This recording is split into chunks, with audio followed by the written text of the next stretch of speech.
What's up guys, it's me Jeremy.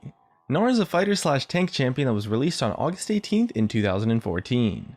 GNAR was designed by Riot Gypsy Lord, who was assisted by Riot Meddler, and when he came out he brought this unique playstyle of a transforming champion with the caveat that you were not able to control when you transformed, unlike other shapeshifters.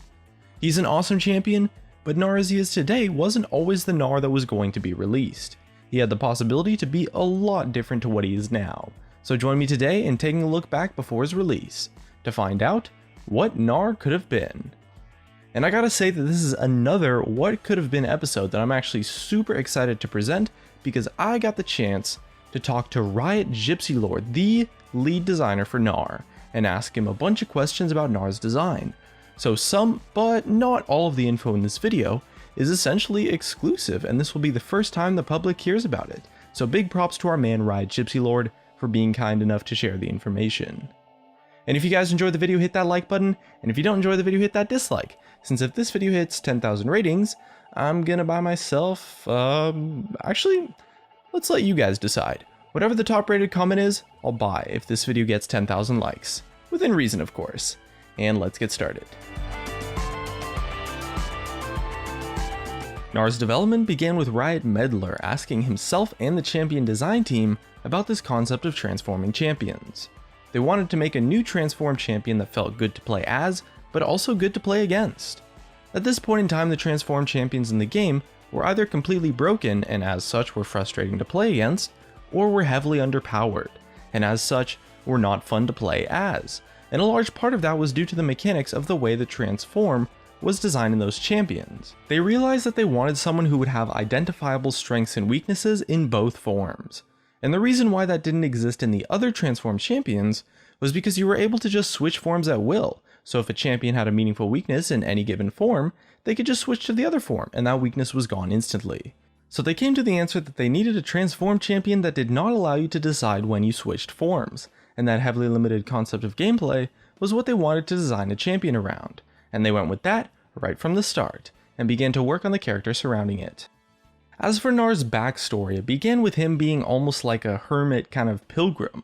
He was constantly wandering the world and exploring all alone by himself as a young Yordle after being frozen in ice for thousands of years and waking up to this new world.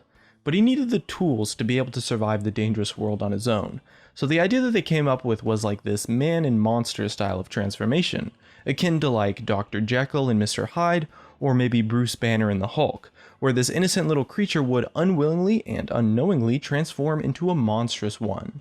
They explored a bunch of different monsters for him to turn into. In one of his original versions, he turned into a much more traditional dinosaur, similar to like maybe a T-Rex, which is probably where the Dino-GNAR skin was inspired from. In other forms, he transformed into a massive bear, and in another, this huge angry ox. Eventually they decided on the idea of more of like a gorilla-esque creature with a front-loaded body and enormous muscles and stuff. From there the team looked towards concept artists Edmundo Sanchez and Josh Singh, who drafted up this piece of concept art based on the idea that they had for the character. And based on that concept art, which the team loved, Riot designer Charles Liu developed these iterations for his in-game concepts, and the team began to work on developing a kit around this version of GNAR. As you can see, he uses a different weapon, and his color scheme is a lot more primate-esque to go along with the idea that they had of him being based off of the body type of a gorilla. The main goal with GNAR's gameplay was to have both forms be equally useful but in different ways, with each form being strong in certain clear-cut circumstances. And with that concept, they started by trying to make him a more accessible form-swapping champion that was a lot easier to pick up than some of the others, but difficult to master, as the existing transforming champions were considered difficult to learn for newer players. Right off the bat, they were sure of a few things. GNAR would not be able to use mana since his abilities could not be gated by mana when you already weren't able to decide when to transform. So the rage mechanic was the very first thing they designed for him. Originally, it generated rage a lot faster and more frequently, and then slower, and it went through a couple of iterations until they got the feel for it in terms of laning and team fights.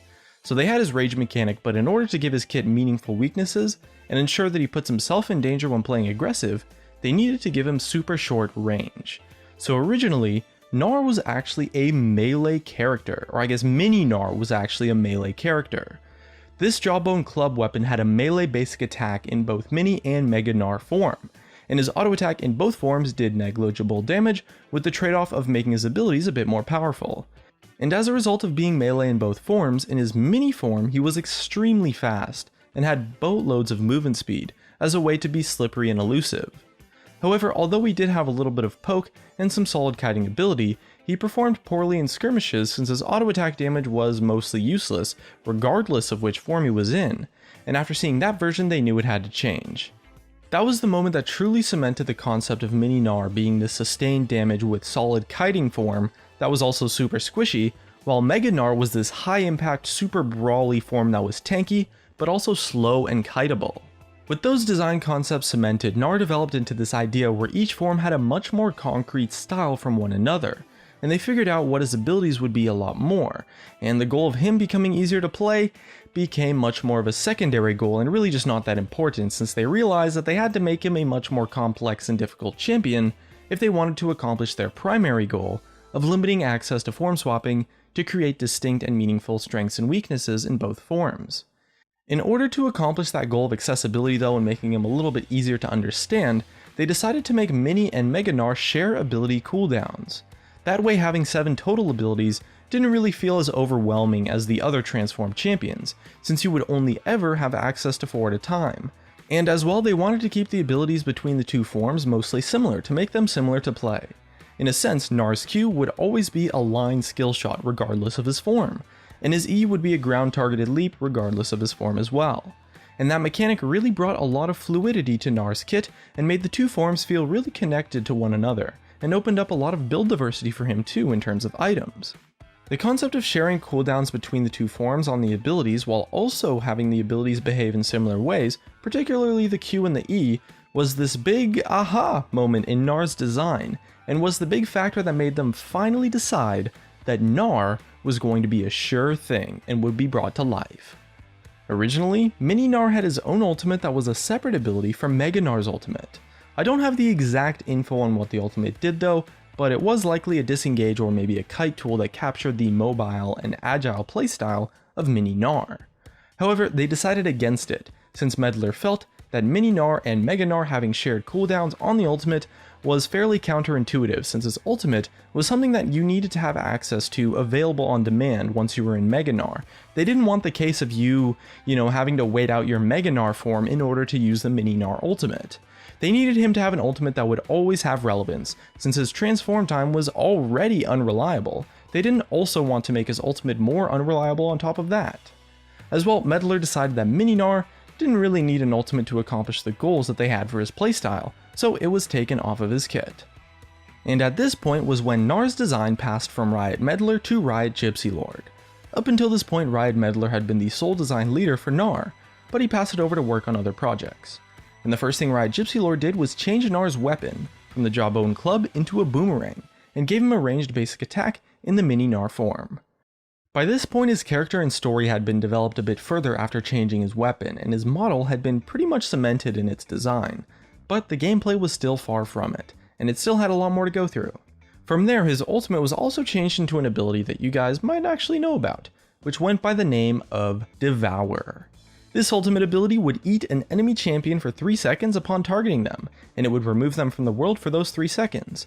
During this time you would not be able to move, but you could spit out the devoured enemy in any direction. Now this ability didn't work out for a few reasons. Gypsy Lord described this Devour ultimate for GNAR as feeling a lot like a discounted Skarner ultimate, or maybe like a discounted Fiddlestick Sphere, and as a result it was just unsatisfying to have as an ultimate, especially since it made the opponent you devoured invincible for the duration. As well, with the style that Mega GNAR's form was designed to portray, this Devour mechanic was more along the lines of like a ravenous wolf, rather than like a rampaging gorilla in a china shop kind of thing that they wanted to go for.